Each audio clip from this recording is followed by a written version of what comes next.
Doctor Entrevista de hoje, vamos falar de um evento na área da saúde que acontece este final de semana em Caratinga. Fique conosco e seja bem-vindo. O programa está só começando.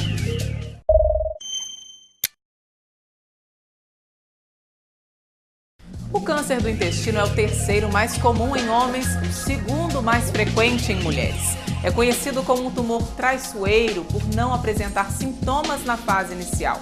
Com o objetivo de alertar a população, uma campanha de prevenção está sendo realizada nesta semana na cidade com a exposição de um intestino gigante. Quem traz os detalhes para a gente é o gastroenterologista Márcio Heleno Junqueira Júnior.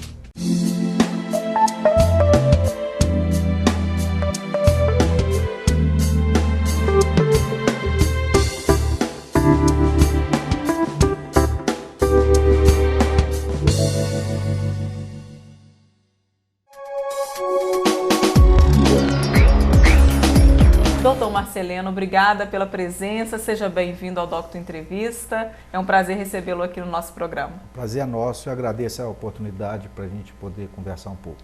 Pois é, doutor, a gente estava falando aqui que essa semana começa a jornada de gastroenterologia e endoscopia digestiva em Caratinga, isso será para os médicos e a gente sabe que para a população estará disponível um intestino gigante na Praça Cesário Alvim, que virá para alertar a população da importância da prevenção do câncer de intestino, não é isso? Isso mesmo. Na verdade, a Sociedade de Endoscopia e Gastroenterologia, todo ano, a partir de abril, começa a sua programação científica e já há 2 anos que ela está começando pelo interior. Ano passado, esse congresso foi realizado em Ipatinga e esse ano foi escolhida a cidade de Caratinga. Esse congresso está voltado diretamente para a classe médica, para a área médica, e vai ser realizado no dia 28, sábado. Aproveitando essa oportunidade, a Sociedade Médica Caratinga, junto com o Núcleo do Câncer, resolveu agilizar a possibilidade de trazer esse intestino gigante para Caratinga. O que seria esse intestino gigante? Isso é uma iniciativa de uma médica de São Paulo, professor da USP, que ela fundou a Sociedade Brasileira de Controle do Câncer do Intestino. E ela idealizou esse intestino, onde é um intestino grande, na faixa de uns 17 metros, com 2,5 a 3 de altura, onde as pessoas conseguem entrar dentro do intestino, com aulas e explicações sobre patologias relacionadas ao intestino. E ela idealizou isso do princípio básico, a prevenção, qualquer prevenção de doença depende do conhecimento. Então, se as pessoas começam a conhecer e entender o intestino, fica mais fácil de você conscientizar e a prevenção do câncer do intestino. Como ainda não existe uma iniciativa governamental, isso partiu dessa médica, esse intestino que já tem passado em outras cidades, e seria o objetivo disso, rodar esse intestino em várias cidades do Brasil, para que as pessoas pudessem ver e, consequentemente, entender e se interessar e se interagir com o assunto. A partir de que dia que esse intestino já vai estar disponível aqui em Caratinga? Seria no dia 27, 28 e 29. Das 9 às 18 horas, vai ficar perto, em frente da catedral.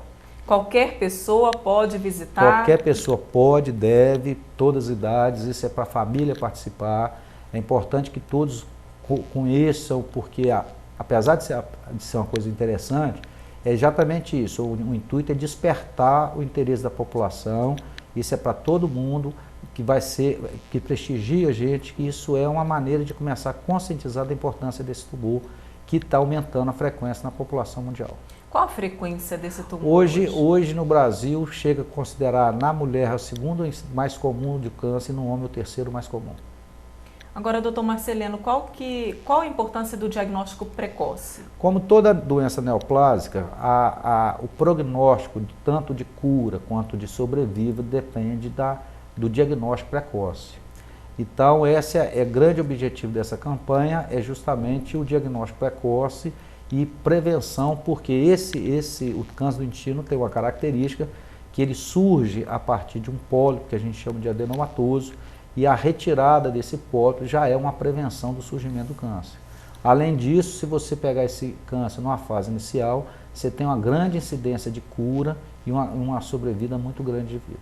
E dizem que é um câncer traiçoeiro, que muitas vezes ele aparece sem sintomas, não é isso? Na verdade, sim, porque como nós estamos falando de prevenção, o início desse tumor, ele, na verdade, muitas vezes não traz sintomatologia. Então, grande discussão hoje é justamente o acompanhamento, o screening que a gente chama do câncer do intestino.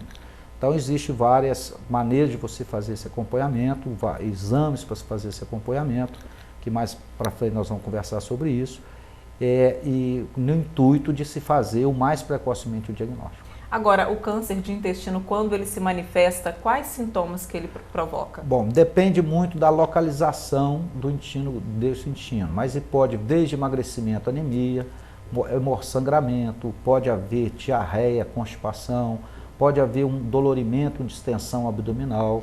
Então depende muito da localização e do estágio dessa doença. Agora, quando você fala em sangramento, ocorre muito de pessoas que têm sangramento intestinal serem diagnosticadas com hemorroidas e somente mais tardiamente que elas vão descobrir que se tratava de um câncer maligno. Na verdade, assim, normalmente o que acontece é o seguinte, a hemorroida é uma patologia e o câncer é outra patologia e o diagnóstico, na verdade, é diferente e a manifestação também é diferente. O que acontece muitas vezes é a questão de alta medicação ou de alta conduta. Muitas vezes o paciente é portador de uma doença hemorroidária com sintomas e pode ter por trás também um quadro neoplásico. E aquilo ele vai, talvez, não valorizando muito alguns sintomas, pensando que é hemorroida e, na verdade, pode estar vindo por trás a manifestação da doença neoplásica. Agora, quais sintomas que o médico deve pedir ao paciente quando ele suspeita de um câncer de intestino? Os exames que a gente faz hoje para rastrear é a pesquisa de sangue oculto nas fezes, a gente pede alguns exames laboratoriais e o mais importante seria a retroendoscopia e a colonoscopia, que é o exame que vai definir o diagnóstico. Agora, quais pessoas que correm mais risco de desenvolverem a doença? Bom, a doença, a neoplasia de colo, ela tem a predisposição genética, evidentemente, e tem alguns fatores de risco, principalmente a alimentação pobre em fibra alimentar. Toda alimentação muito rica em proteína, carne e muito pobre em fibra, aumenta a incidência do risco do câncer. Hoje o screening que se segue é você pegar a história familiar do paciente e a partir do momento que tem um histórico de câncer, você vai subtrair 10 anos da idade e aí você deve fazer a primeira colonoscopia.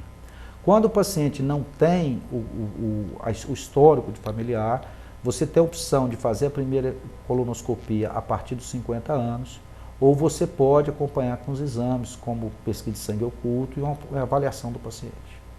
Ok, vou fazer uma pequena pausa, a gente vai continuar conversando no próximo bloco e nós vamos agora para um rápido intervalo e voltamos já, hoje conversando com o Dr. Márcio Heleno Junqueira.